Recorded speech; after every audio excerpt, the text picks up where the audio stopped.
Good morning to you. My name is Marie Yambo. Thank you so very much for making time to be with us in the program. And just as I promised you yesterday, we will be bringing you this discussion on climate change today. We were interrupted yesterday, but today we do have all the time together with my able panelists, and we'll be unpacking the issue of climate change. And just as the topic is climate change, it is the biggest environmental issue right now in the world, and Kenya included. And so climate mitigation issues is one of the issues that is going to be discussed, or is being discussed right now at the 27th Conference of Parties, that is COP27 in Cairo, Egypt. And today in the program, we'll be discussing the same. Climate mitigation, what is it all about? What can be done? From the prolonged drought to famine and even frequent flooding, definitely something needs to be done to reverse the effects of climate change. Planting of bamboo has been identified as one of the ventures that the country can adopt to reverse the effects of climate change. Well, why is that so? Why bamboo? Well, we'll be getting more from our panelists, and to introduce them, I want to start from my immediate left. That is Victor Mwanga. Victor is the chair of the Bamboo Association of Kenya. Welcome to the program, Victor. Thank you very much, Marie. It's a pleasure to be here today to talk matters bamboo. Thank you so much for being here. And just next to Victor is Dr. Jane Njuguna. Jane Njuguna is the Senior Deputy Director, Research and Development, Kenya Forest Research Institute, KEFRI. Welcome to the program, Jane. Thank you, Marie, and good to have us here.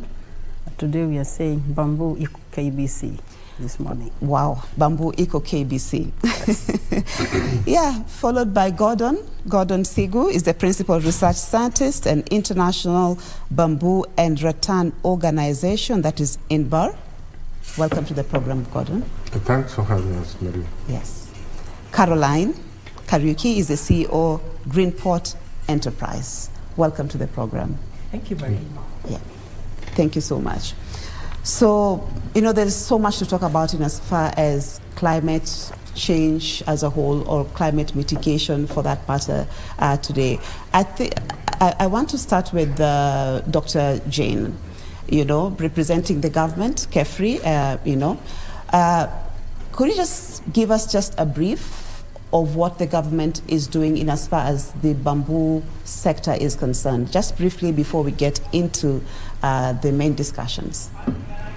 Thank you, Marie, and good morning. What is the government doing? I want to start by saying the Senior Deputy Director, in charge of Research and Development at the Kenya Forestry Research Institute. KEFRI is also the technical arm of the Ministry of Environment, which provides information and technologies for promotion to the stakeholders through the other state agencies. What are we doing as KEFRI? Ours is mandate, research and development in the forestry and allied natural resources. The research of bamboo started way back in 1986. KEFRI has been the lone voice for the longest period that we know. But we have carried on with a lot of resilience, because we know research takes time, information takes time. And for a long time, bamboo discussion is it a grass? Is it a tree? Yes. We call it a giant grass, a very fast-growing giant grass. So we managed as a ministry to calm down, to bring the nation to understand what bamboo is, the place of bamboo in the country and in the sector, and its role in the sector. More so, or from KEFRI, we are bringing in 36 years of research, 36 years of publications, a lot of publications, 36 years of demonstrations of bamboo, how you can grow bamboo, where you can grow it, how to propagate bamboo, how to even identify the weaknesses and the market value chains. Okay. So on behalf of the government, ours to enable the sector with information, technologies, and also an enabling environment to talk and promote bamboo. Thank you so much for that brief. Gordon, your organization, INBAR, is actually supporting the government in terms of implementing, bamboo planting. I was calling it tree, but I've been told it's a giant grass. So maybe you could also give us a brief of what INBAR Yes, INBAR, Marie, is a governmental organization that is promoting the development of bamboo and rattans. Rattans are cane climbers. We used to have them here many years back. I think we depleted them at some point, but we still have them. Within Africa, we have rattans in DRC Congo and also Cameroon. If you've seen these nice, beautiful cane chairs, a lot of them are now being done from plastics. Previously, these were done with the canes, the cane climbers. So, international network initially, but now international organization for bamboo and rattan. And here in Africa, we have our regional office in Addis Ababa. There's also a regional office in Ghana and also Cameroon. And they are the activities that INBAR is involved in is to promote the development and sustainable use of bamboo and rattan. Yes. Thank you so much, Gordon. Caroline, we'll be getting to know the value chain in as far as bamboo is concerned. But yes, just give us a brief of what Greenport is doing. Well, Marie, Greenport has been in the industry for the last 8 years. You know, they always say SMEs, once we hit 3 years, we need to stay. And that's true.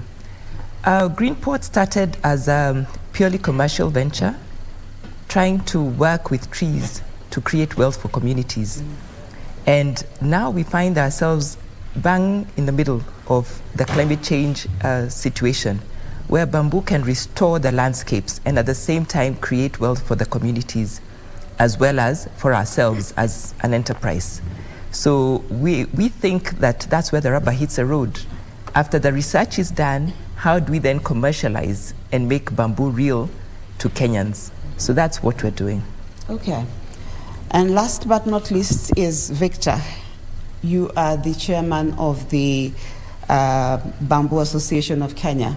I want to believe probably all these people are part of your organization, but yes, you could talk to us about your organization, whom you represent. Yeah, indeed, and I do acknowledge that all the panelists here are members of the Bamboo Association of Kenya.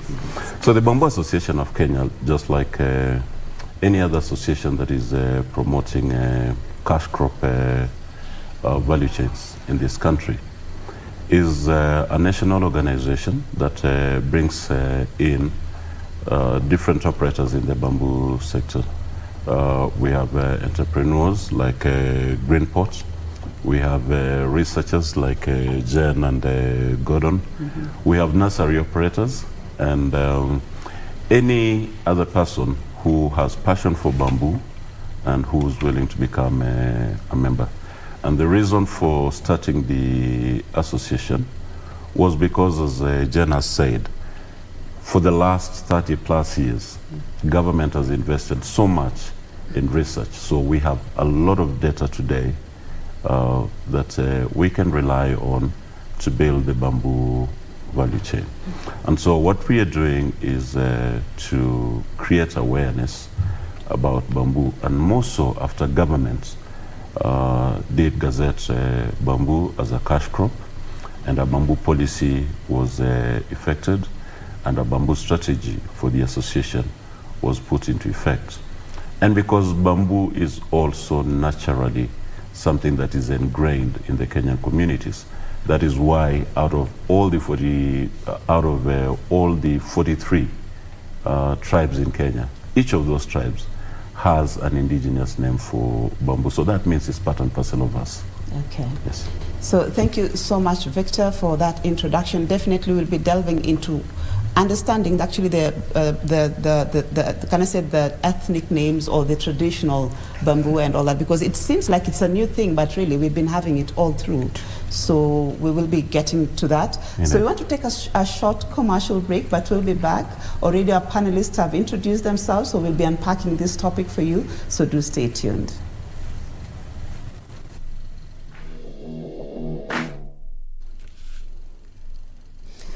Welcome back to the program. So as we began our discussion in the morning, and that is issues of climate change mitigation, and to just start unpacking for us this particular topic in as far as climate change mitigation is concerned is Dr. Jane Kariuki. And probably I want to start by asking you, just paint for us a picture of effects of climate change, if I may put it, in as far as the environment is concerned. Thank you, Marie, and I'm happy to be here. And the question you're putting is what I've always wanted to answer, especially on national TV. Yeah. The issue of environmental health, forest health, and climate change. I'm a trained forest pathologist. I'm popularly known as a tree doctor. And in that process, let me be as simple as possible. That trees get sick, plants get sick. And in the process of disease development, the climate plays a great role. The elements of the host of the tree, the environment in terms of water, how much water there is, the temperatures that there are, and how we manage them. And the microorganisms in the space play a very great role in terms of how plants respond. Now, in the event of global warming or a warming climate, there are microorganisms which ordinarily would be dormant under a cool climate. But the minute temperatures go up, they wake up. And what we see in the environment at the moment is the indication of a warming climate. We see microorganisms. I said I'm a forest pathologist. That's what I do on a daily basis, isolating these microorganisms. And they are all indications, and from research, that the microorganisms, that is in terms of fungi on trees coming up, are those that are stimulated by a warming climate. Now, if you walk around in this country, you see that there's lots of trees dying.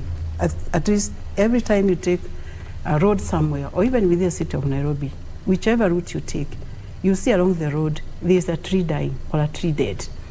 It may have symptoms like it may be a black stem or it's dying from the top. And what is most common with the Nairobi people at the moment is the dying of the tree that people love, the cypress, the small cypress. I've received a lot of information and requests from people. So really, climate change is affecting things that we do not see, which are seen maybe by a few people, the impact of that.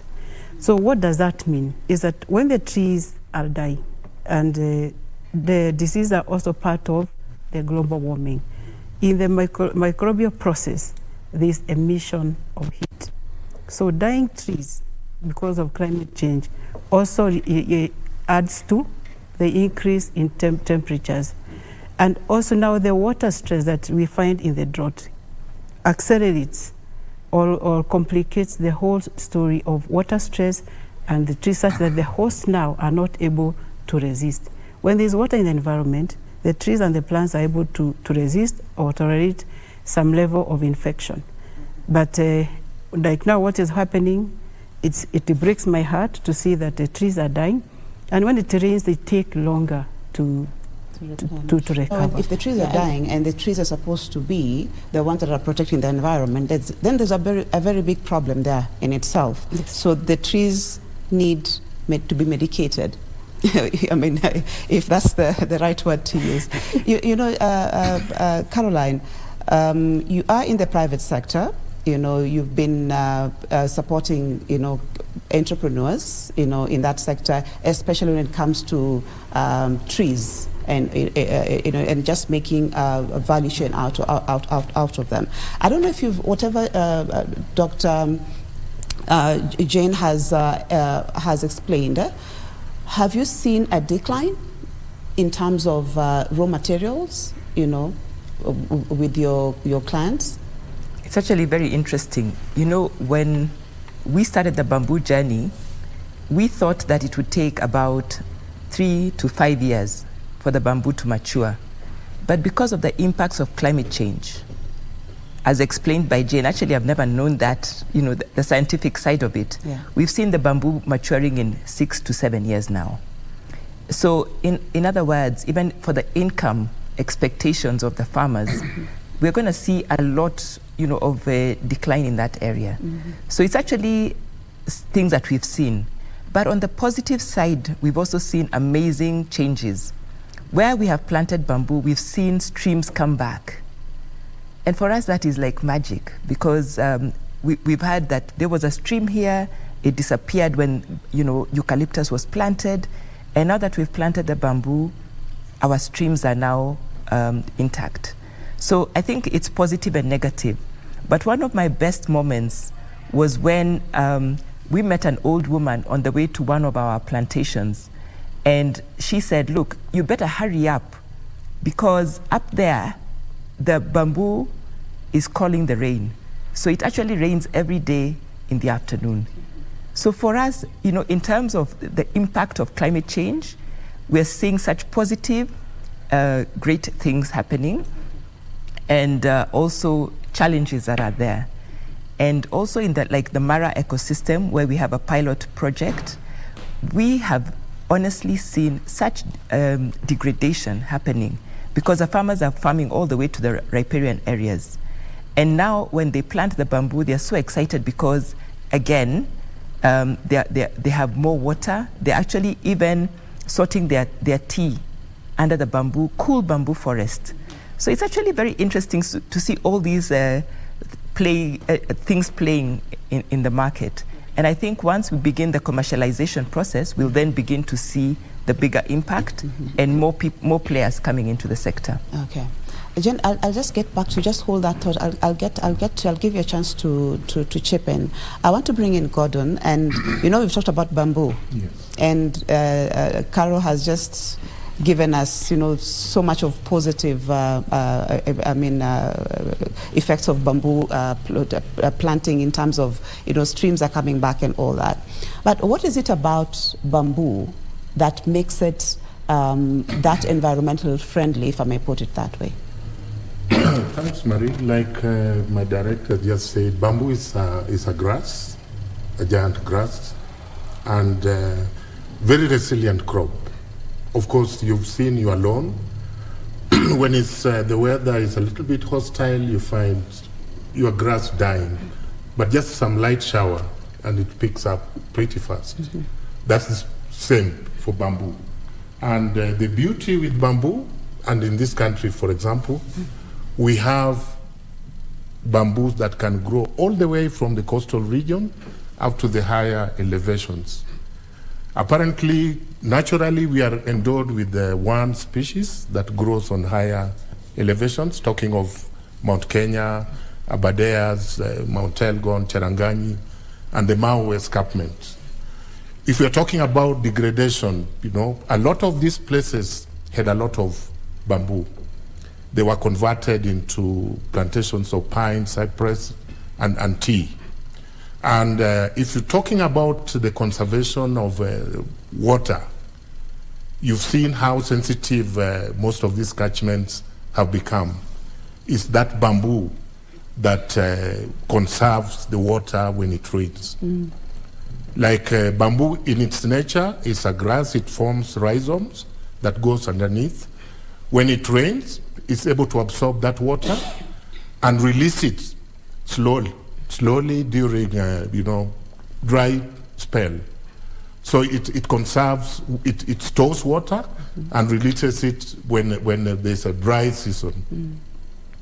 That's very important of bamboo. And one other thing, bamboo grows pretty fast. If you compare with other trees, Carol was talking of, 3 to 5 years, bamboo is mature and you can harvest. So it has a lifespan. The stems, once it reaches like about 10 years, you're supposed to harvest. If you don't do that, then of course it dries and withers.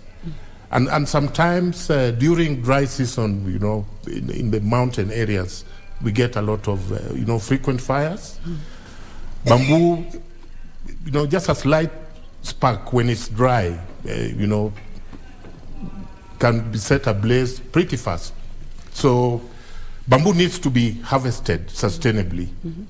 It's a crop that has a lifespan. So if you just keep it for the sake of conservation without, instilling some harvesting regime, some management, then of course it's a crop that probably we could be losing a lot. Yes. Okay. And because of that fast growth, it absorbs also a lot of carbon and stores it. We will actually be getting there, because that is the main issue here when it talks about climate change mitigation. Yes. And so we will be getting to understand why bamboo is being fronted. I mean, it's 36 years, like Dr. Jane had said, of research, but right now, research, like she said, takes time, but now it's been identified as one of the plants that can actually absorb a lot more carbon. Dr. Jane, I don't know, I'll just give you a minute or a second or 2 seconds to just chip in to what Carol was saying before I give Victor the chance to, Yes, 2 seconds. I just want to respond to what both Carol and Sigu are saying in terms of bamboo and water. And out of these many years of research, because I've been part of it, we found that bamboo has a lot fewer issues in terms of diseases, for the simple fact that it is able to store the water, so it doesn't give in so easily to infection. So at the moment, bamboo as a crop doesn't have a lot of health issues, except the borers now when it is harvested. I just wanted to confirm the biology of diseases and the water stress and the warming and all that. It is all, it all interacts. Life interacts in itself. So bamboo is able, that fact that it's able to store water, is able to withstand some level of stress. Okay. Thank you. Victor, talking to you about the strategy, in as far as the association is concerned, maybe you could touch a little bit about that. Okay, so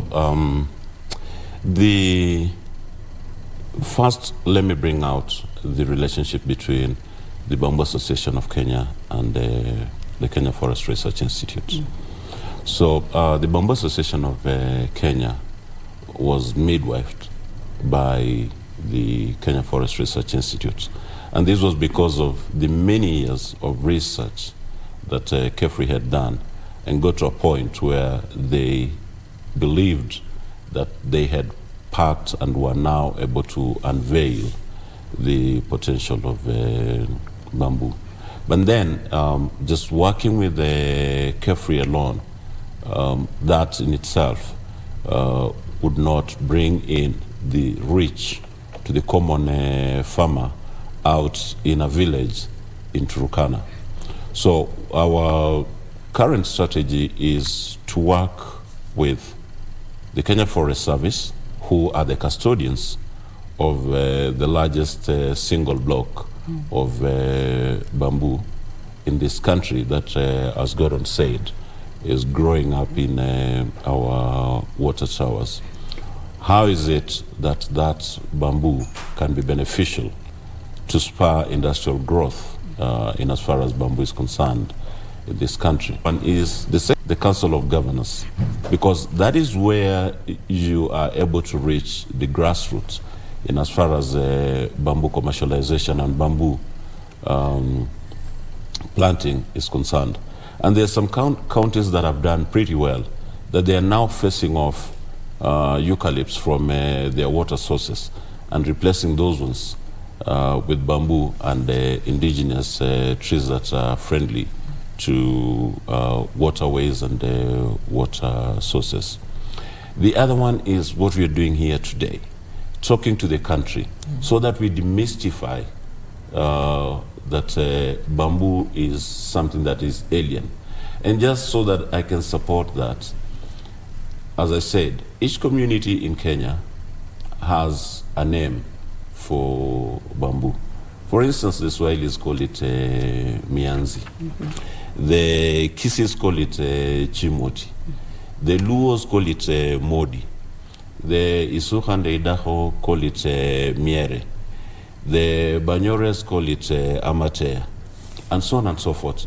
And when you cross over, even to neighboring countries, the Bagandas call it mabanda. The Burundis call it imisuna. So this means that bamboo has been part and parcel of our culture. And so to demystify the fact that bamboo is alien, bamboo is Indian, bamboo is Chinese, bamboo is Taiwanese, bamboo is from Singapore. We go back into indigenous knowledge. In these communities, what was bamboo used for? Yeah. And we found quite a lot that domestic animal pens were done out of bamboo. Our traditional huts were done out of bamboo. Bamboo was used as firewood. Yeah. Bamboo was used by the Kalenjin community to store their arrows. So it is the fact that industrialization kicked in, and the Chinese and the Indians picked it up faster and commercialized it.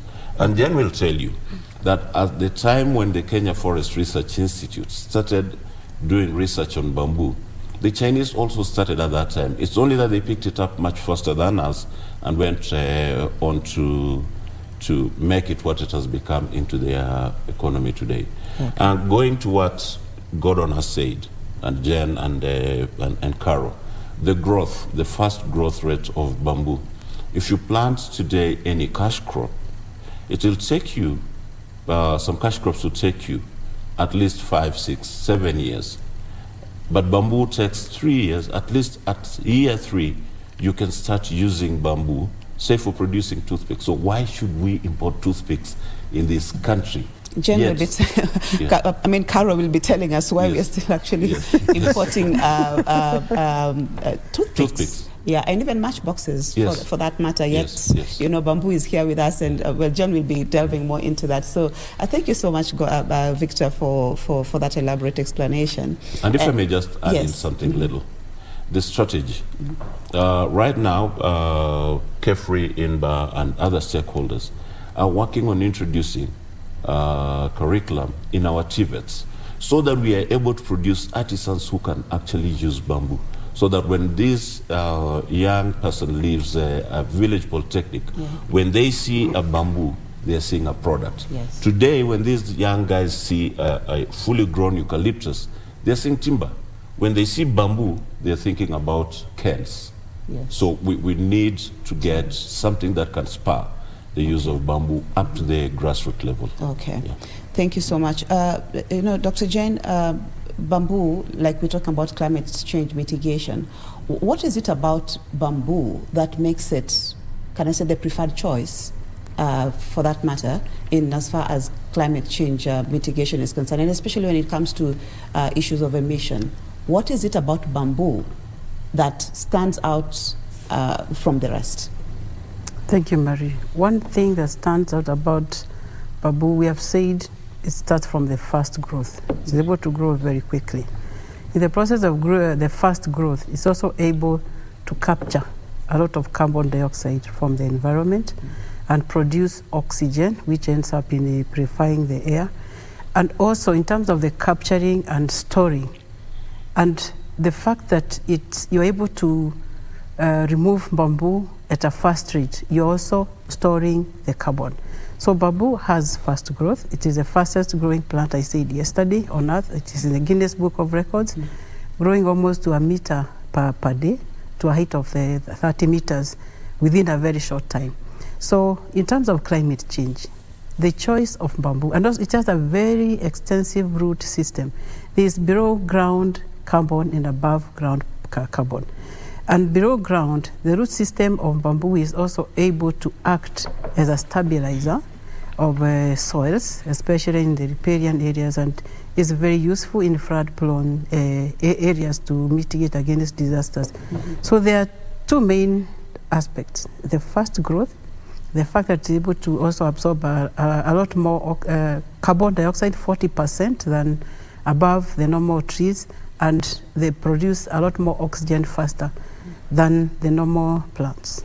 Okay, and you know, I'll just follow it up with another question. Then, why has it taken so long, you know, for us to adapt it, or for the government to adapt it and see the advantages of bamboo? Okay, we've been told to plant trees as part of, you know, environment conservation, But I'm not so sure whether there is that push, because if you have a particular plant that has so much, potential, and here we are grappling with climate change, I should think this should have been one of the issues that is being fronted.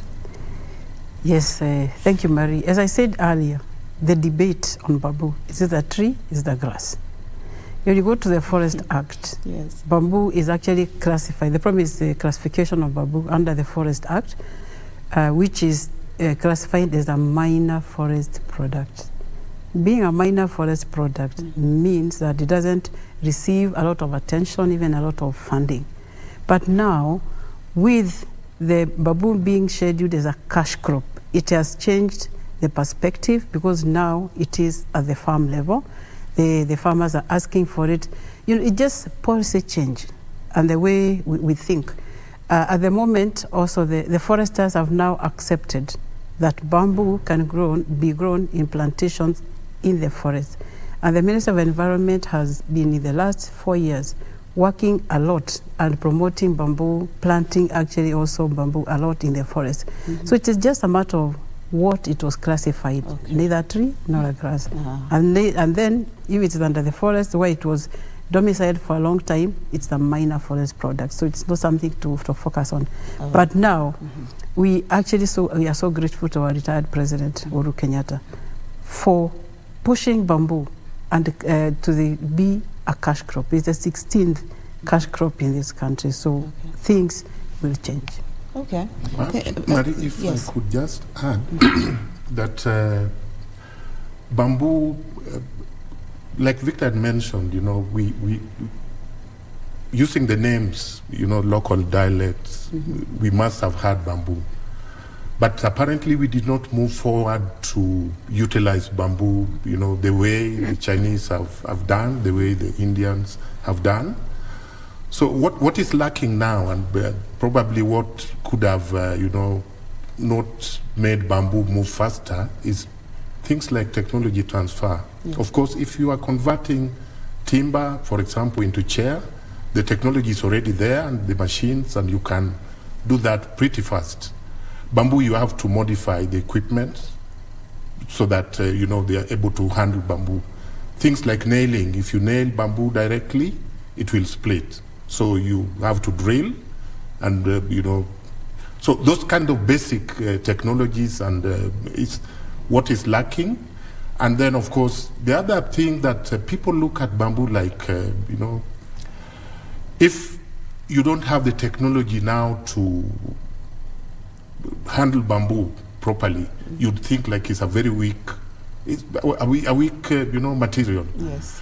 But if you treat bamboo pole properly, and the technology for treatment are already here, if you treat it very well, even scaffolding, building, bamboo can be used very well, and it can last for a very long time. So those kind of technology transfer, it's lacking, and people, we should create awareness. Yeah, so people change their attitude towards bamboo and look at it like a really solid material that you can use for construction. The value chain of bamboo, and you'll actually give us more information in as far as technology is concerned. Sure.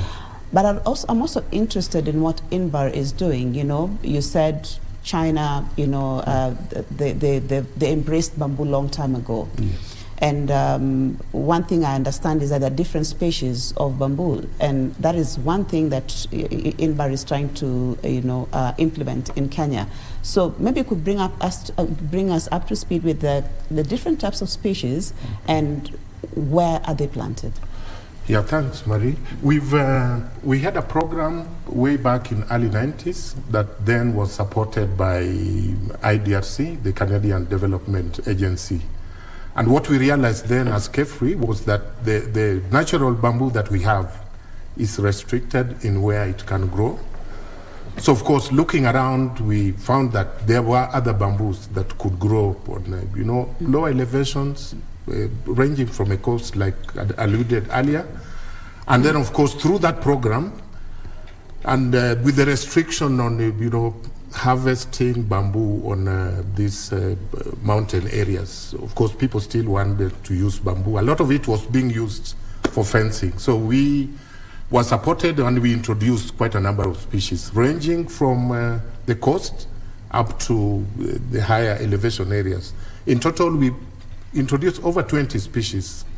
Out of that, half have done very well in various ecological zones. We had trials at the coast around Malindi. We had trials within Muguga where KEFRI is. We had trials in the western region, Kakamega, and also around the lake region. So we were just testing how can those species that we've introduced perform. And fortunately, quite a number have done very well. Okay. Out of over 20, half are now growing, and some of them that the farmers have started growing at what we introduced. Of course, progressively through INBAR, with the support of a program that we are currently undertaking, supported by the Netherlands, the Dutch, and also the Chinese.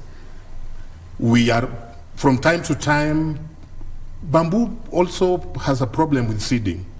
They don't seed regularly like other trees. So that puts some restriction on propagation or multiplying the seedlings.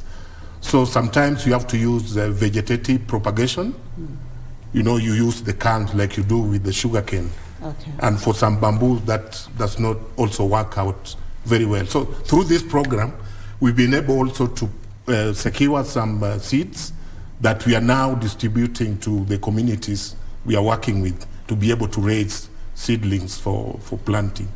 What someone may ask right now, especially Kenya is battling drought right now in famine, and mostly in the northeastern region, mainly dry and all that. And so if bamboo has this potential, for instance, being able to revive streams which were dried up and all that, and has this potential to even conserve the environment.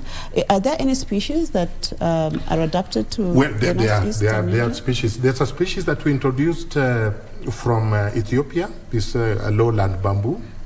It's very good quality bamboo because it's semi-solid.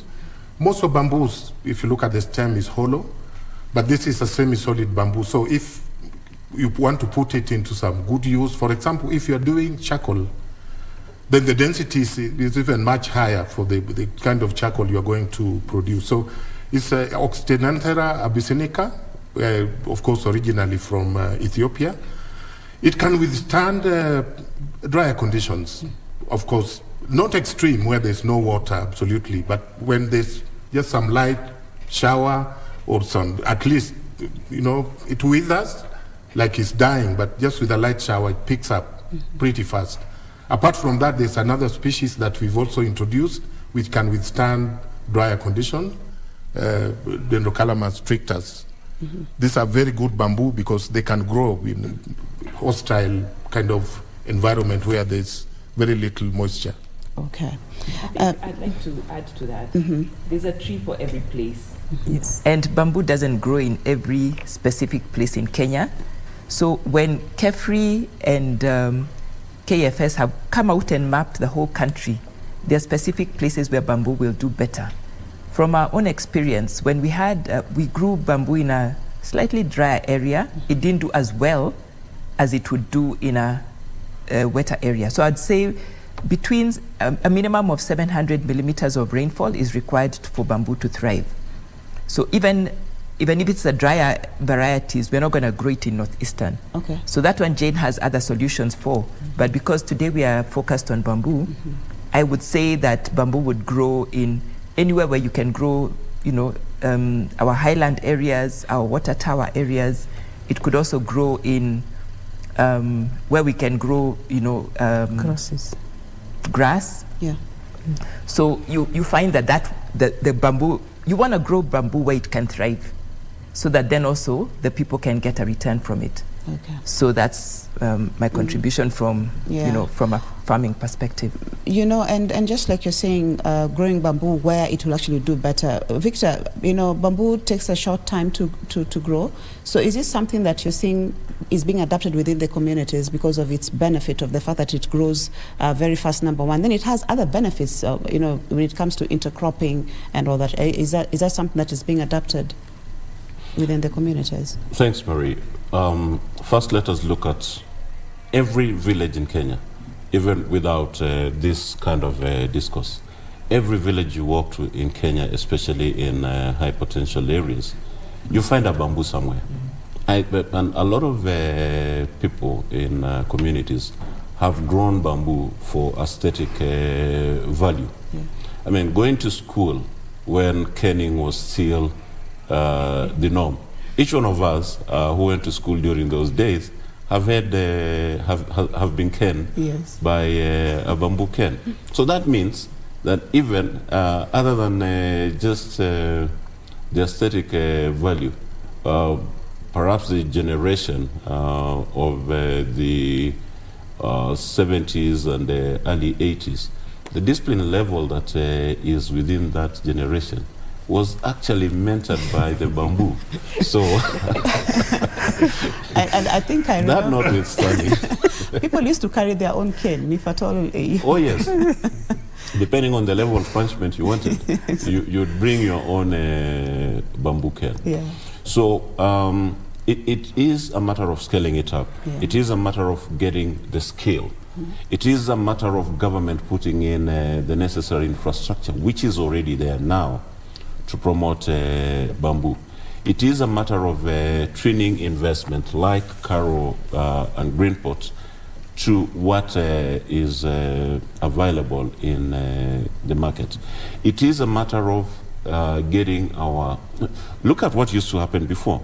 You would... the Akamba craftsmanship. We were known for producing curios that we pushed out there. And I'm happy that today we are having a dialogue with some of the markets, like the Maasai market, and we are asking, can we have a bamboo market? And that is now taking shape. Okay. That in the next couple of months, we will now have a thriving bamboo market in Nairobi, and which may spread out to other areas, just like there is the Maasai market. Okay. Because when you look at the composition of the association, they are some guys who are doing amazing stuff out of bamboo. Bamboos. The creativity in the industry is at a level that you cannot imagine. You know, there are guys like Barry Studios who are doing amazing stuff. There is a group from Busia that is doing amazing charcoal briquettes. There are people from Vihiga, the Chiriki Tropical Gardens, who are creating amazing stuff. And even now, we are now prototyping on bamboo school desks, because what we are saying is government has to chip in. Look at all the dustbins that are in government offices, and they're all plastic. Just assuming government made decision and said, okay, we are going to promote the bamboo industry, and we need all our dustbins in offices to be made out of bamboo. That in itself just passed that industry to pick up. And those are the kind of networks that we're trying to build with government so that we can have a check-off in production. We'll be coming back to the value chain of bamboo, and hopefully you'll be able to hold that thought. And just to kind of cap on the climate mitigation and the ability of bamboo to do that. Dr. Jane, bamboo is also classified as renewable energy. So can you explain to us? Can you explain that to us, and how that in itself would actually work positively in as far as climate change mitigation is concerned? Thank you, Marie. Again, in terms of renewable energy, we have been discussing about the fast growth of bamboo. And one of the most important factors of bamboo is managing bamboo. Because once you plant, it grows. Within 3-4 years, it's mature.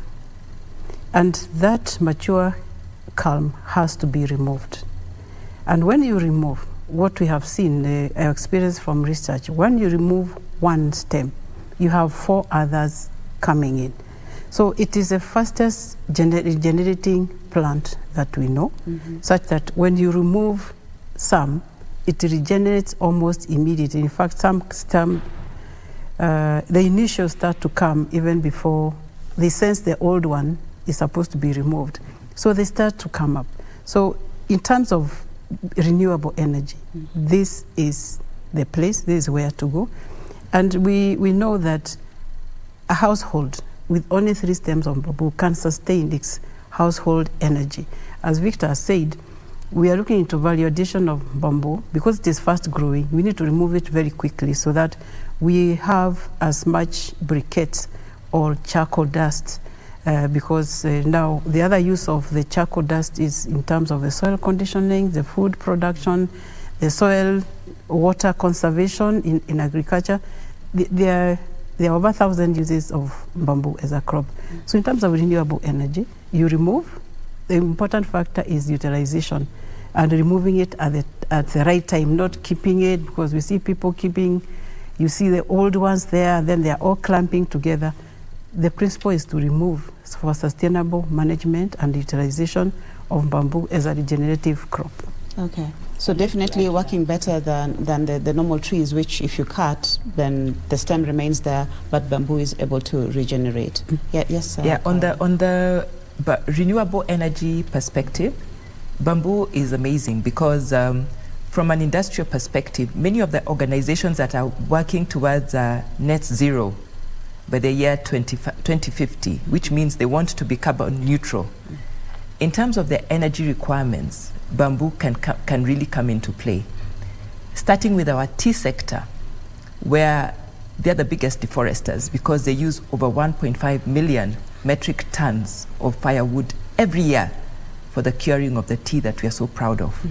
If that could then be converted to a bamboo story, we can sell so much in terms of bamboo briquettes, because bamboo briquettes have the highest calorific value of any of the trees.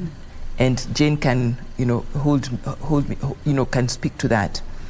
But also when you look at other industries, people like EABL are looking, can we get the bamboo chips to use to generate steam for our industry? Can we also ensure that all the other industries can do that? But more importantly, if we can use bamboo charcoal instead of regular charcoal, 70% of our Kenyans can stop cutting our indigenous forests and also have a livelihood by growing more and more bamboo. So when we think holistically, whether it's restaurants, whether it's the industrial, and whether it's our individual homes, even for our barbecues, using bamboo, there's such a huge potential in that. Okay. Just to maybe support the thought by Jen and Carol, you will not notice when bamboo is harvested from a nice, well-formed plantation. Because you walk in, you pick what is mature, and that is what you go and utilize. As opposed to solid trees, where you must do clear fell. You have to bring the entire forest down. So if a farmer has 2 acres of bamboo, and another farmer has 2 acres of eucalypts or pine, when they are all mature, the farmer with the pine or eucalypts will cut clear fell that area, and so it becomes open. Yeah. Whereas the farmer with bamboo would just go in and pick what is mature. So that way you don't interfere with the flora and fauna, you don't interfere with animals, insects, whatever is within that microclimate. And then the issue about energy. I mean, look at it. Today, people have to walk great distances in rural communities to go and fetch firewood. Yet, as Jen alluded to, you have a stem or 2 stems in your compound. You can actually utilize that, and you don't need to utilize the whole bamboo. You can use the leaves, you can use the branches, and you can use the top part of the bamboo and still commercialize your main culm, because we also do not want to start burning off our critical material, our best quality material, which is the main culm itself. So there are segments of the bamboo that we can use for household firewood, while we still sell our best quality material, which is the culm. Okay. Yeah. You know, Carol, getting now to the value chain, you mentioned earlier about the factory. Is it being set up or is already being set up? And very soon, Kenya will be able to manufacture quite a number of items from there. Maybe you could actually talk to us about that. And especially when it comes to small things like toothpicks, really. Yeah. Actually, I apologize on behalf of Kenyans for having to import toothpicks when we have the capacity to do this. It's not a huge investment. Our factory is actually a culmination of having grown the right variety of bamboo, as you heard, then having the plantations and recruiting farmers. You asked whether farmers are uptaking it. We have over 2,000 acres with farmers around 16 counties in this country. And now looking to commercialize. So our factory will initially produce wood products, all the way from, you know, the sticks line, which we call the sticks line, that will produce pens like this, you know, that will also produce disposable cutlery. We have a ban on plastic, the use of plastic cutlery in our parks, and yet there are no alternatives. We can now have bamboo in our hotels and places like that. Again, all these things, you know, when you go to a doctor and they say, those things we're going to produce them. Our ice cream sticks, our straws, all these things, we don't have them now. And then also moving on to more substantive aspects, like bamboo flooring.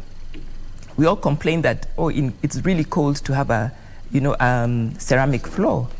Now we can have warm floors. We can have notebooks like the one I have today that are made from bamboo.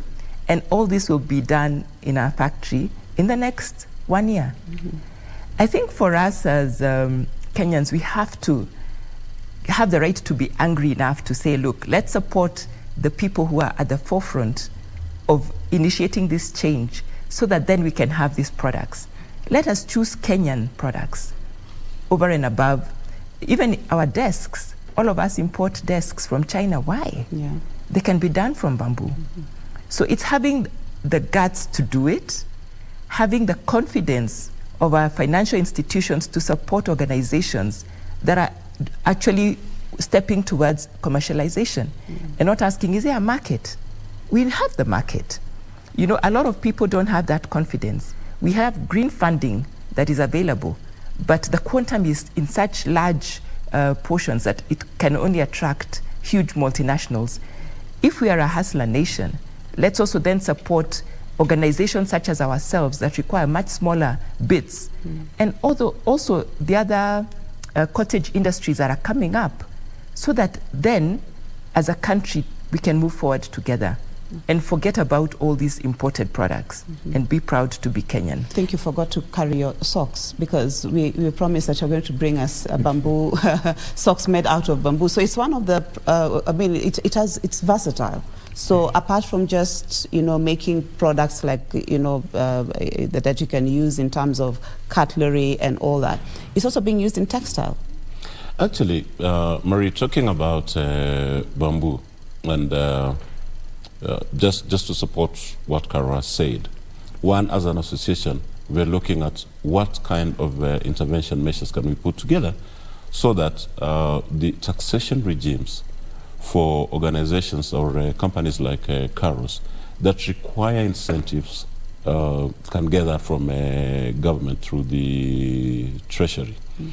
But talking about the product line, today it is a sad story that every year we are talking about pan paper mills in Webuye that has ground to a halt because they don't have raw material. And yet we are importing bamboo paper from China today, something that can be done by pan paper. We are all looking at how our textile industry, I think there was a KTM in Thika, there was Kikomi in Kisumu, and there's Rivertex, Raymond, and all those companies.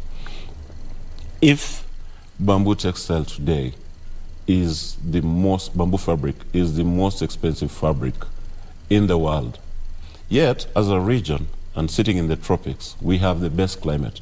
Remember, the Chinese bamboo stands for about 6 months in a year, where it does not grow, because either it's too hot or it's too cold.